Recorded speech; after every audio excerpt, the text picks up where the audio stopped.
किथे सिंधी समाज व्यक्ति अचे थो त हिक ॿिए जी टंग खिचण खां अलावा हिक ॿिए जा सहयोगी थियो।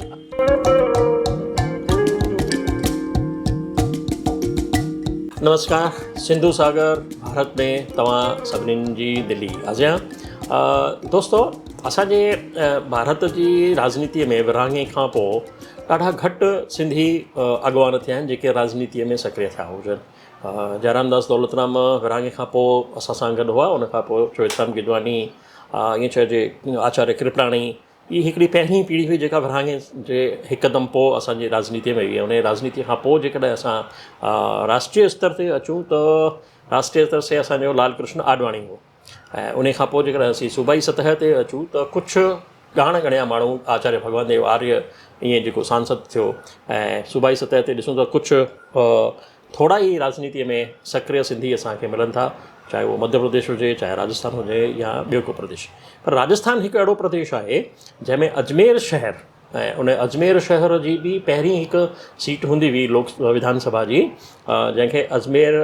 पश्चिम चवंदा हुआ। उन मां असांजो को न को सिंधी अॻवान जेको आहे खटी ईंदो हो, चूंडिजी ईंदो हो, चाहे उहो पोइ पॉलिटिकल पार्टी कांग्रेस हुजे या बीजेपी हुजे। उन में किशन मोटवाणी हुजे, नवल राय बचाणी हुजनि, या हरीश जामनाणी साहिब हुजनि, या नानकराम जगत राय हुजनि। इहे सभु सिंधी जेके अॻवान असांजा चूंडजंदा आया आहिनि। पर असां सां गॾु पिछलनि 20 सालनि खां वठी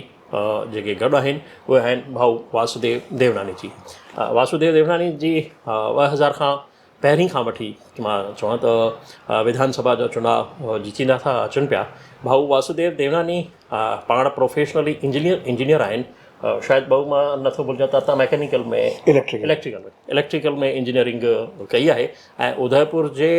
विद्या भारती भवन जेको आहे उन में पॉलिटेक्निक कॉलेज जेको आहे उन में तव्हां प्रोफेसर हुआ, ऐं उन खां पोइ प्रिंसिपल बि थिया, ऐं प्रिंसिपल तां रिटायर थी करे राजनीति में आया। त भाऊ पॉलिटेक्निक कॉलेज खां पॉलिटिक्स जो सफ़र तव्हांजी कीअं शुरूआति थी? मां बचपन खां राष्ट्रीय स्वयंसेवक संघ जो संसेक आहियां जी। उन नाते पहिरीं संघ में कमु कंदो हुउसि, तंहिंखां पोइ विद्यार्थी परिषद जे नाले सां जेको विद्यार्थियुनि जो संगठन आहे, जेको राष्ट्रवाद जी भावना विद्यार्थियुनि में अचे उहो हलंदो आहे। उन में मूं 30 साल लगातार कमु कयो, कॾहिं प्रदेश अध्यक्ष रूप में, कॾहिं उपाध्यक्ष रूप में, कॾहिं मंत्री रूप में। ईअं कमु कंदे कंदे 2000 में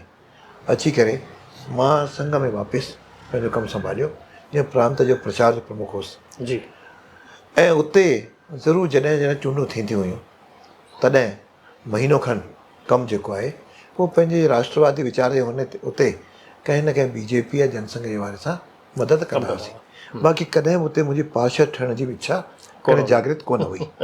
2003 में अचानक अजमेर में संगठन पंहिंजी आवश्यकता सम्झी मूंखे चयूं तोखे राजनीति में असीं सोचियो आहे अजमेर मां चूंडूं लड़ूं। मूं चयो भाऊ मां 30 साल खां उदयपुर आहियां, अजमेर मुंहिंजा माउ बाप मुंहिंजो जन्म स्थान आहे, इन करे अजमेर सां लॻापो आहे, पर मूं कॾहिं राजनीति में सोचियो कोन्हे, मूंखे को घणो माण्हू मूंसां पहचान बि कोन्हे। पर संगठन अलाए छा सोचे करे तय कयो त मूंखे हितां चूंड लड़णी आहे। असां वटि संगठन जेको तय कंदो आहे उन आज्ञा जो पालन करणु असांजो स्वभाव आहे, असांजो आहे। उन हिसाब सां 2003 में मूं कॉलेज मां छुटी वठी करे, अञा रिटायर कोन थियो, 4 साल बाक़ी आहे, मां रिटायर उतां छुटी वठी करे हिते आयुसि, चूंड लड़ी, ऐं भाउरनि जो ऐं संगठन जे सहयोग सां, आशीर्वाद सां मूं हुनखे सफलता मिली। ऐं मिलंदे शायदि 5-6 महीननि खां पोइ मूंखे शिक्षा मंत्री जी ज़िम्मेदारी मिली। ऐं राजनीति में अचण खां पहिरीं हिकिड़ो अलॻि पूरे मज़ाक में चवंदा हुआसीं, मां विद्यार्थी परिषद में हूंदे ऐं शिक्षा जे कमु कंदे कॾहिं कॾहिं असीं प्रस्ताव पारित कंदा हुआसीं शिक्षा जे बारे में, त असां वटि पुछंदा प्रतिनिधि ॿार, साईं हे रुगो प्रस्ताव पारित कंदा कॾहिं कोई थींदो बि? त मज़ाक में चवंदा कंहिं ॾींहुं शिक्षा मंत्री थी करे इन्हनि खे पाण व्यवहार में लाईंदासीं। त उहो ईश्वर ॿुधी या सच कयो, हुन मौक़ो ॾिनो, ऐं वास्तव में मूंखे ओॾी महिल लॻो। ऐं बेसिकली जीअं तव्हां ॿुधायो मां इंजीनियर हुउसि, त इंजीनियर खां मां शिक्षा में इन करे वियुसि त मां उते मूंखे टाइम मिलंदो, मां समाज जो ऐं ॿारनि जे विच में कुझु कॉन्ट्रीब्यूशन करे सघंदुसि। त इन हिसाब सां शिक्षा मंत्री आयुसि, ऐं मूंखे ध्यानु आहे की पहिरीं पघार रुगो 360 रुपया हुई, पर मूं टीचिंग जॉइन करण जो शौक़ु हुयो, इन करे टीचिंग जॉइन करे ऐं उतां विद्यार्थी जे माध्यम सां कमु करणु शुरू कयो। 2003 में जॾहिं पहिरीं चूंड लड़ी, विजयश्री मिली, ऐं उन खां पोइ मूंखे मुख्यमंत्री घुराए करे शिक्षा मंत्री में शिक्षा जो दायित्व ॾिनो ऐं कमु करण जो हिकिड़ो मौक़ो मिलियो ऐं चूंकि शिक्षा जो अनुभव हुयो इन खे कमु करण में थोरो मज़ो आयो ऐं ओॾीमहिल घणेई पंहिंजे सिंधी समाज ऐं ॿियनि क्षेत्रनि में बि जेके पाठ्यक्रम में परिवर्तन या राष्ट्रीयता जो भाव हुया उहे मन में करण जो शौक़ु हुयो पर पहिरीं 3-4 साल त सम्झी करे उन में टेक्निकल एजुकेशन मूं वटि हुई उन हिसाब सां कमु कयो पर उन खां ॿिए दफ़े सरकार कोन आई 3 दफ़े आई इहो ईश्वरी कृपा रही कि लगातार 4 दफ़ा मूंखे अजमेर वासियुनि प्यार ऐं कुर्ब ॾिनो ऐं ईश्वर जी कृपा रही त मां लगातार 4 दफ़ा खटियुसि जॾहिं 3 दफ़े आयुसि त 3 दफ़े मूंखे शिक्षा विभाग जो इंडिपेंडेंट चार्ज मिलियो त मूंखे लॻो त मां कंहिं न कंहिं पंहिंजे समाज लाइ ऐं देश लाइ कुझु न कुझु हुन में कंट्रीब्यूट कयां सिस्टम में त जेको परिवर्तन करिणो उहो कयो पर वॾो कमु हुयो पाठ्यक्रम में जी हाणे पाठ्यक्रम में परिवर्तन लाइ ऐं सिंधी समाज में सिंधी भाषा लाइ मां कुझु कयां इहा मन में भाव हुयो त उन पाठ्यक्रम में मूंखे अॼु मन में सुठी अनुभूति आहे त मूं उन में संत कंवरराम संत टेऊंराम ऐं पंहिंजे चंद्रदेव जा पाठ मूं हुन में जोड़ाया ऐं जेको मन में लॻो त रुॻो सिंधी समाज न सॼे राजस्थान जा ॿार उनखे पढ़नि उहो करण जेको मौक़ो मिलियो उनखे अॻिते वधियासीं पोइ उन खां पहिरीं हिकिड़ी ॻाल्हि मां ध्यानु ॾियारियां त पहिरियों दफ़ो तॾहिं सिंधी ॿारनि जी हिकिड़ी दिक़त हुई त 55% मिनिमम उनजी परसेंटेज हुई पर मिनिमम 55% उन खां घणनि ॿारनि जा कोन ईंदी छा पाण जेको ॿार आहिनि अधिकतर वापारी समाज जा आहिनि वापारु करणु ऐं धन कमाइणु हिकु उन वक़्तु मजबूरी बि हुयूं जॾहिं सिंध मां आयासीं तंहिंखां पोइ उन कम में लॻा रहियासीं कॾहिं बि ॿिए ॻाल्हियुनि में इंट्रस्ट कोन रहियो पर उनखे मूंखे तकलीफ़ ॿुधायूं मूं पहिरियों दफ़ो कोशिशि करे उनखे 36% तो आणियो जंहिंसां ॿारनि जी संख्या 4 गुना 5 गुना गवर्नमेंट कॉलेज में ॿियनि हंधि राजस्थान में वधी सिंधी सब्जेक्ट खणी करे पंहिंजी पढ़ाई कनि उहो हिकिड़ो मौक़ो मिलियो त उहो करण जो शौक़ु जाॻियो त मूंसां उन हिसाब सां बि सिंधी स्कूलनि में सिंधी टीचर्स वधनि को टीचर्स जा पद उनखे वधाइणा उहो कुझु कोशिशि कई पर तॾहिं बि लॻो की सिंधी समाज में ॿार शिक्षा लाइ जेतिरो अचणु खपनि ऐं अची करे बि पंहिंजे 5ों 8ों पढ़ी करे मां उनखे दुकान ते इन लाइ कोशिशूं कयूं अहिड़ा मूंखे ध्यानु आहे की हिकिड़ो यूनिवर्सिटी लेवल ते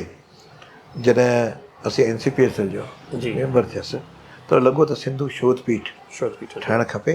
अॼु मूंखे ख़ुशी आहे त मुंहिंजे कार्यकाल में राजस्थान में 2 सिंधु शोधपीठ उते थी सघियूं स्थापित ऐं उन में अजमेर में त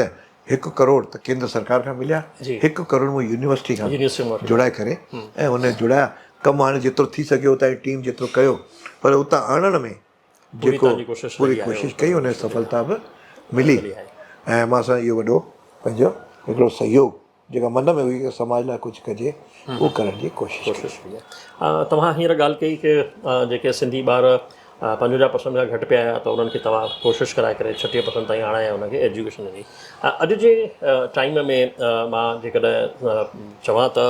हींअर घणेई ॿार नेट ऐं JRF क्लियर करे अचनि पिया कुझु पिछलनि 3-4 सालनि में कुझु 15-16 ॿार नेट JRF क्लियर करे वेठा आहिनि पर असांजे सिंधीअ में जेका तहक़ीक़ी कमु थींदो आहे जंहिंखे असीं रिसर्च वर्क चऊं उहो रिसर्च वर्क करण लाइ रिसर्च जा सुपरवाइज़र घुरनि खे हिते अजमेर में जेको गवर्नमेंट कॉलेज में ऐं प्रोफेसर्स हुआ उहे रिटायर थी विया हली उन्हनि जी एज थी हली त हाणे उन्हनि खे आहे कोन ऐं पूरे हिंदुस्तान में जेकॾहिं सिंधीअ जी जेका यूनिवर्सिटी जेका गवर्नमेंट जी हुजे उन में हिकिड़ो ई प्रोफेसर आहे जेको रिसर्च कराए सघे थो डॉक्टर रवि प्रकाश टेकचंदानी पर उहो बि हींअर डेपुटेशन ते वियल आहे नेशनल काउंसिल में त हींअर रिसर्च वर्क बिल्कुलु बंदि पियो आहे त ॿार जेको आहे उहो रिसर्च वर्क करे कोन था सघनि पिया त उन जे लाइ तव्हां छा कुझु कोशिशि करे रहिया आहियो उहो त इहा कोशिशि त शुरू में शुरू कई जीअं पहिरीं लॻो त पंहिंजी ॿार जी पढ़ाई में कोन था वञनि त हिते हिकिड़ी सिंधी शिक्षा समिति ठाहे करे ॿारनि खे आर्थिक सहायता ॾेई करे घटि में घटि 12 ताईं B.Ed ताईं अॻिते रिसर्च ताईं वञनि उहा हिकिड़ो मूंखे लॻो त हर साल अजमेर में इहे मां असांजी जेका टीम आहे ऐं जंहिंजो मां संरक्षक बि आहियां 300 ॿारनि खे असीं हर साल फीस जो सहयोग ॾींदा आहियूं पर ॿार कॉलेज तंहिंखां पोइ कॉलेज में वञनि कॉलेज में वञी करे जीअं तव्हां चयो रिसर्च ताईं वञनि निश्चित रूप सां इहा तकलीफ़ आहे ॿार PhD कराइण वारा प्रोफेसर खपनि इन लाइ प्रोफेसरनि लाइ जेके लेक्चरर्स आहिनि जेके 15 सालनि जा प्रोफेसर आहिनि उन्हनि खे अॻिते मौक़ो मिले मिलणु खपे। पर जीअं मूं चयो त सिंधी मूंखे ध्यानु थो अचे त अहिड़ा ॾाढा घटि आहिनि। हिकु दफ़ो मूंखे वाइस चांसलर खपंदो जीअं शिक्षा मंत्री हुउसि जी त को सिंधी वाइस चांसलर कोन हो। वॾी मुश्किल सां हिकिड़ो उदयपुर जो हिकिड़ो कालरा जी हा, मनोहर कालरा मिलिया, उनखे पाण हुते वीसी लॻाइण जो हिकिड़ो मौक़ो मिलियो। तॾहिं खां मां सम्झां अहिड़ा जेके प्रोफेसर आहिनि उहे अॻिते अचनि ऐं किथे हींअर प्रोफेसर कोन्हनि पर असिस्टेंट प्रोफेसर आहिनि, एसोसिएट प्रोफेसर आहिनि, उन्हनि खे असीं प्रोफेसर जो प्रमोशन ॾियणो ऐं उन्हनि लाइ रिसर्च लाइ हू हुते पंहिंजो एलिजिबल थी वञनि ऐं उन में भारत सरकार खे कंहिं सिंधी भाषा लाइ का स्पेशल कंसेशन जी मिले। उन लाइ मां सम्झां थो त मूंखे हीअं तव्हां ॿुधायो आहे पहिरीं बि हिकु बि न चयो आहे, उन लाइ कोशिशि भारत सरकार जे शिक्षा मंत्रालय में मिली करे कयूं था त उन्हनि खे हिकिड़ो जेको अॼु खां 15 साल प्रोफेसर अहिड़ो कुझु उन में क्राइटेरियाज़ आहिनि, कुझु क्राइटेरियाज़ आहिनि उन्हनि में रिलैक्सेशन पाण घुरी करे उहा मिले ऐं उन में अचनि मतिलबु टीचिंग प्रोफेशन में ईंदा तॾहिं अॻिते असीं हुनखे वधारे। इन करे मां पंहिंजे तव्हांजे चैनल जे माध्यम सां सिंधी भाउरनि खे चवंदुसि हिकिड़ो सुठो फील्ड आहे, सिंधी भाषा खणनि, कोशिशूं समाज करे रहियो आहे पर ॿारनि जो जेतिरो हुननि सां जुड़ाव थियणु खपे, जेतिरो वाधारो अचणु खपे उहो घटि अची रहियो आहे। छा इन में 2-3 ॻाल्हियूं आहियूं, IAS RS लाइ इन्हनि लाइ बि कोशिशूं करे, पुलिस IPS लाइ पंहिंजो हुते लखनऊ में हिकिड़ो हली रहियो, उन लाइ अजमेर में बि तव्हां सभिनी मिली करे कोशिशि कई त ॿारनि खे हुते मोकिलियूं, ॿार हिते अचनि ऐं उनखे हुते थियनि। पहिरीं खां सुधार आयो आहे ऐं पहिरीं खां कुझु माण्हू मिलणु शुरू थिया आहिनि ऐं कोई हिन में इंट्रस्ट ॿार वठनि पिया, पर अञा बि क्वांटिटी ॾाढी घटि आहे। उन क्वांटिटी घटि जे करे ॿार कोन था अची सघनि। इन लाइ समाज में जागृति अचे। छा मुंहिंजो हिकिड़ो अनुभव आहे राजनीति में रहण सां त अॼु हर समाज जा माण्हू जेके प्रशासन में अचनि था, जेके टीचिंग में वॾे उहिदनि ते पहुचनि था, उहे किथे न किथे समाज खे अॻिते वठी वञे जी कैपेसिटी रखनि था, पर उते न हूंदा त असां मदद केरु मिलंदो। हाणे जीअं मां IAS में ॾिसंदो आहियां या RS में असांजे राजस्थान एडमिनिस्ट्रेटिव सर्विसिस में ॾिसंदो आहियां, उते मूंखे सिंधी आङुरियुनि ते जीत मिले। अॼु ॿियनि समाजनि जा चाहे उहे किथे जाट आहिनि, किथे राजपूत आहिनि, किथे मीणा आहिनि, उहे पंहिंजे जाति जे माण्हुनि खे अॻिते वधाइण में ॾाढो सहयोग करे रहिया आहिनि। अहिड़ो जेकर सहयोग सिंधी समाज में करण जी इच्छा रखे थो पर उते माण्हू कोन्हनि। इन करे तव्हांजे चैनल सां माध्यम सां सभिनी खे निवेदन कंदुसि, अपील कंदुसि त शिक्षा खेत्र में बि अचो ऐं तव्हांजो रिसर्च बि थी सघे। ही शोध पीठ में बि कॾहिं कॾहिं किथे माण्हू किथे प्रशासन में सुस्ती हूंदी पर हुन सां गॾोगॾु पंहिंजी बि सुस्ती आहे त उते न योग्य माण्हू मिलनि ऐं उते मिली करे सिंधी समाज लाइ कुझु कमु कनि। इहे पुरानी पीढ़ी त हली रही आहे पर पुरानी पीढ़ी मूंखे लॻे थो त हाणे कुझु वञणु शुरू थिया आहिनि, कुझु केतिरो हलंदा ईश्वर जी कृपा सां थींदो, पर नई पीढ़ीअ में इहा जागृति अचे ऐं समाज लाइ ख़ुदि जे लाइ हीअं कोन उते को ख़ुदि लाइ बि ईंदा त का हुनजी नुक़सानु कोन्ह थींदो। अॼुकल्ह बि इकोनॉमिक्स में बि प्रोफेसर थींदा, प्रोफेसर सुठियूं पघारूं आहिनि ऐं IAS RS थींदा उन सुठियूं आहिनि ऐं एडमिनिस्ट्रेटिव जॉब्स आहिनि ऐं क्वालिटी आहे सिंधियुनि में। या न मां सां एतिरी क्वालिटी आहे जेके ॿियनि समाजनि जे मुक़ाबले सिंधी समाज अची सघे रुगो कमाइण खे छॾे करे हाणे पाण ॿियनि क्षेत्रनि में बि अचूं, वापारु कयूं। वापार में असीं नंबर 1 आहियूं। घणी शहरनि मां ॾिसंदा अलॻि अलॻि शयुनि ते पंहिंजो वापारु सभिनी खां सुपर आहे। ऐं अॼु बि 24% इनकम टैक्स में जेका भागीदारी आहे उहा सिंधी समाज जी आहे। त रुगो हाणे प्रशासनिक लाइ ऐं एजुकेशन लाइ पाण खे डाइवर्ट थियणु खपे। उन सां गॾु गॾु अपील कंदो मां त राजनीति में जीअं तव्हां पहिरीं सिखी चयो रुगो आङुरियुनि जे हितां राजनीति बि हिकिड़ो माध्यम आहे। जी बिल्कुलु, राजनीति में अचणु खपे ऐं समाज खे बि जेके राजनीति में रुचि रखनि था उन्हनि खे सपोर्ट करणु खपे। इकोनॉमिकल फाइनेंशियल कनि, समाज जे हिसाब सां कनि, कहिड़े तरीक़े सां उन्हनि खे अॻिते आणनि। पर इहो ज़रूरु चवंदो त हिकु हंधि किथे सिंधी समाज व्यक्ति अचे थो त हिक ॿिए जी टंग खिचण खां अलावा हिक ॿिए जा सहयोगी थियूं। इहा जेका सहयोगी थिए ॿियनि समाजनि में आहे, किथे को कार्यक्रम हूंदो त उते उन समाज जा चाहे कांग्रेस जा हूंदा, चाहे BJP जा हूंदा, चाहे थर्ड BSP जा हूंदा, उन सभिनी खे उते सम्मान मिलंदो। ऐं सिंधी समाज थींदो हुनखे न घुराए, हू न अचणु खपे। इहे ॻाल्हियूं जेके आहिनि समाज खे कमज़ोर करण वारियूं आहिनि। समाज मज़बूत थिए त असीं मज़बूत थींदासीं, इहो जेको भाव रखंदो ऐं असीं मज़बूत थींदासीं समाज मज़बूत थींदो। ॿई हिक ॿिए जा पूरक आहिनि। इन में सहयोगी थियूं, थोरो वॾो मन रखो ऐं पोस्टूं त ईंदियूं वेंदियूं आहिनि पर समाज लाइ कुझु करण जा भाव अॼु हलनि पिया। ईअं मां कोन थो चवां कोन था हलनि। समाज मां ॾिसंदो आहियां अहिड़ियूं समाज सेवी संस्थाऊं ख़ूब आहिनि। मां ईअं अमरावती विच सिंधु नगर 100 करोड़ सां ठहे पियो। अहिड़ी तरह गांधीधाम में हेॾा होॾा ॿियनि हंधि ठहे पियो ऐं पाण वॾियूं वॾियूं ॻाल्हियूं कयूं सिंधु यूनिवर्सिटी ठहे त यूनिवर्सिटी में ठहणु घुरिजे पर उते वेंदो केरु उन हेठियों इंफ्रास्ट्रक्चर त इंफ्रास्ट्रक्चर छा थींदो पाण छा थींदो उहो त ठाहियूं इन लाइ वीचार कयूं इन लाइ मूं मंत्री महोदय सां हींअर एनसीपी जी मीटिंग में ज़िक्र बि चयो चई देवनानी पहिरीं माण्हू त आणियो त जेको हुनखे संभाले असीं सिंधु शोधपीठ तव्हां ठाहियूं आहिनि पर हलनि कोन पई त उहो असीं कुझु करे ॾेखारियूं त पोइ सरकार खां केंद्र सरकार हुजे राज्य सरकार हुजनि उनखां घुरी करे पाण पंहिंजा हक़ वठी सघूं था पर उन वठण लाइ सामाजिक एकता बि खपे ऐं लीडरशिप बि खपे ऐं हिक खे लीडर मञण लाइ तयारु कोन आहियूं जेको लीडर थिए थो उनखे चवंदा तूं केरु थींदो आहीं त भैया उन सां त ॻाल्हि कोन हलंदी कंहिंखे न कंहिं तव्हां मां थियो पर समाज जो भलो कयो ऐं सामाजिक उत्थान कयो सिंधी ॿार बि अॻियां अचनि सिंधी भाउर बि अॻियां अचनि ऐं महिला शक्ति बि अॻियां अचे ऐं पहिरीं खां ॾिसां महिला शक्ति अॻियां आई आहे कार्यक्रम असीं ख़ूब करे रहिया आहियूं कार्यक्रम जो अंबार आहे ऐं चेटीचंड जो त मां ॾिसंदो आहियां शायदि देश जो अहिड़ो को कोनो कोन्हे जिते चेटीचंड जा मेलो न लॻंदो हुजे असीं अॻिते पर हाणे पहिरीं असीं पुरुषार्थ थियासीं पुरुषार्थ थी हाणे परमार्थी बि थिया आहियूं ऐं परमार्थी खां वठी करे अॻिते असीं सामाजिक कमनि में अॻिते वधाईंदा आहियूं असांजी पंचायतूं आहिनि सभु कुझु आहिनि ऐं उन खां वधी करे असीं हाणे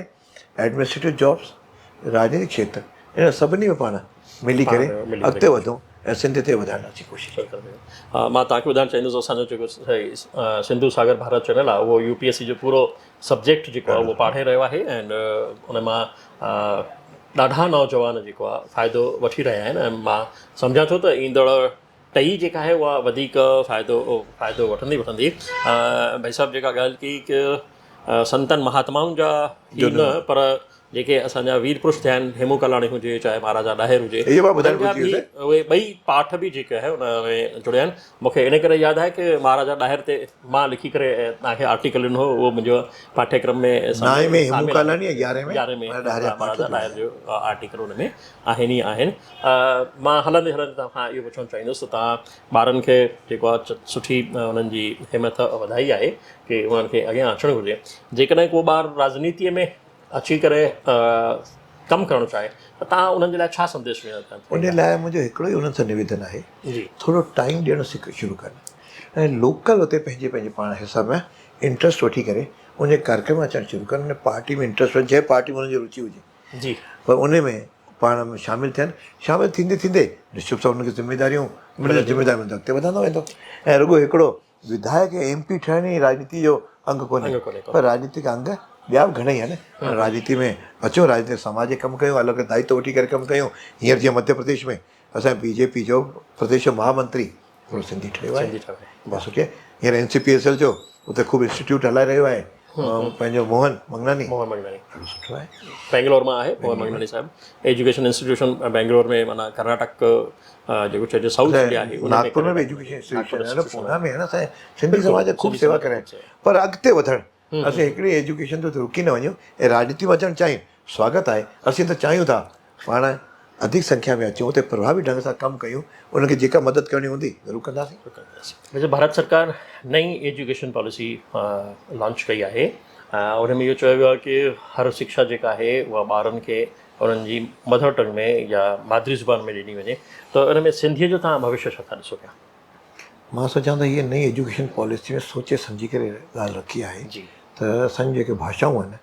उहे अॻिते वधनि ऐं घटि में घटि 5 ताईं त ॿार खे मातृभाषा में शिक्षा मिले इन लाइ मतिलबु ॿारनि खे माइटनि खे अॻिते अचिणो पवंदो ऐं हिननि खे सिंधी भाषा लाइ अॻिते अची करे त स्कूल में व्यवस्था त थी वेंदी हूअं ई व्यवस्था आहे जिते बि 10-15 ॿार सिंधी भाषा पढ़णु चाहिनि था सरकार जो नियम आहे उते हिकिड़ो टीचर अपॉइंट कंदी त अहिड़ी तरह मां सम्झां थो त ॿार अॻियां अचनि असां टीचर अपॉइंट करण में पूरी मदद कंदासीं ऐं हींअर त ख़ैर इलेक्शन थियण वारा निश्चित रूप सां हीअ सरकार जेको भविष्य कोन्हे त निश्चित सां असांजे पसंदि जी सरकार ईंदी ऐं उन खां इहो कमु पूरो कराईंदासीं केंद्र सरकार खां बि सहयोग वठिणो हूंदो इन में वठंदासीं रुॻो सिंधी ॿारनि खे माइटनि खे त मुंहिंजो ॿारु घटि में घटि 5 ताईं सिंधी पढ़े ऐं उन लाइ थींदो घर में बि ॻाल्हाए घर में कोन ॻाल्हाईंदो त इहा दिक़त ईंदी ऐं घर में ॻाल्हाइण लाइ त मूं हिकिड़ो सवलो तरीक़ो सभिनी खे ॿुधाए छॾियो आहे त सुबुह जो उथण सां अधु कलाकु 15 मिंट घर में हिकिड़ी सिंधी कैसेट लॻाए छॾनि त पंहिंजो पाण ॿारनि जी चपनि ते हींअर हिंदीअ जा ईंदा आहिनि न गाना ऐं गीत जेके बि पसंदि आहिनि पंहिंजे पंजड़ा सभु ईंदा आहिनि तव्हां उहे शुरू कयो पंहिंजो पाण थींदो। हाणे कैसेट जी व्यवस्था करणी हुजे त जा अचनि, मां सम्झा सभिनी खे कैसेट उपलब्ध कराइण जी असीं स्थिति में आहियूं त इहा सिंधी भाषा ॿार माइट न उन में कोन एडमिशन कराईंदा त पोइ असांजो पर्पज़ सॉल्व कोन थींदो माना इहा मुंहिंजो निवेदन आहे त शिक्षा नीति ॾाढी सुठी आई आहे। इन में ॿारनि खे असीं अॻिते आणियूं ऐं सिंधी विषय बि उन्हनि खे खणायूं त निश्चित 5 खां पोइ बि जेको पढ़णु चाहींदो उन जी व्यवस्था बि कंदासीं। मूंखे सवली तरह ध्यानु आहे कि जॾहिं मां प्राइमरी एजुकेशन वरिती माना 70 खां 75 ताईं, त असां सभु सब्जेक्ट जेके आहिनि 5 क्लास ताईं उहे सिंधीअ में पढ़िया। असांखे अंग्रेजी जेका आहे ABCD उहा 6 क्लास में सेखारे वई वेली ऐं 10 क्लास में असांखे हिंदी सेखारे वई वेली। त माना हाणे बि जेकॾहिं उहा नई पॉलिसी में बि असां जेकॾहिं चाहियूं था सिंधी जो भलो थिए त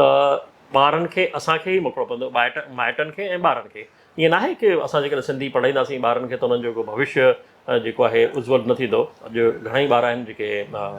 पहिरीं सिंधी एजुकेशन वरिती आहे, उहे डॉक्टर बि थिया आहिनि, IAS बि थिया आहिनि, RAS बि थिया आहिनि। अहिड़ा ॾाढा उदाहरण आहिनि। मां हिते ॿुधाए करे उन्हनि लिस्ट माइट समाज जी ऐं असीं सभु मिली करे भाषा खे वधाईंदासीं। उहो राजनीति ई चइजे कि कान्हे का जंहिंजे ज़रिए असीं सेवा करे सघूं था पिया समाज जी। प्रशासनिक क्षेत्र बि आहे, समाज जूं जेके एजुकेशनल इंस्टीट्यूशन्स आहिनि,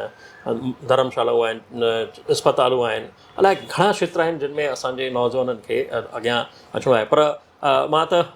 भाऊ हिकु ॻाल्हि इहा जोड़णु चाहींदुसि त सेवा जी भावना, मेवो खाइण जी भावना रखी करे न कनि त हुननि खे चवंदा आहिनि कि जेकर तव्हां पाण सेवा कंदासीं त असांखे मेवो पंहिंजो पाण ई मिलंदो। हा, ॿी जेका हिकु पंहिंजे पाण में ईर्ष्या वारी ॻाल्हि आहे, तहज़ुब वारी ॻाल्हि आहे, उन्हनि खे बि उन ई खां बि असांखे बचण जी ज़रूरत आहे। असां अॻियां वधंदा वञूं, मां सम्झां थो हिकु क़दम खणंदासीं त हिकु मंज़िल ते पहुचंदी। जेको मां हर लेक्चर में चवंदो आहियां कि असां राजा बेटा ऐं रानी बिटिया आहियूं त राजा ऐं रानी त थींदासीं। असांजो इतिहास जेको आहे उहो तजरेदार आहे, रोशन आहे। उन में किथे बि मूंखे हेतिरो साहित्य मूं पढ़ियो आहे उन में को दाग़ ॾिसणु नथो अचे। त उहो दाग़ जेकॾहिं न आहे त असीं बि जेको आहे अॻियां वधूं त उन खे असांजे जेको चइजे कि सिर ते कोहिनूर हीरो न त ॿियो को डायमंड वारो जेको ताज आहे उहो ज़रूरु मिलंदो। तव्हां असांजे लाइ वक़्तु कढियो, तव्हांजी धन्यवाद।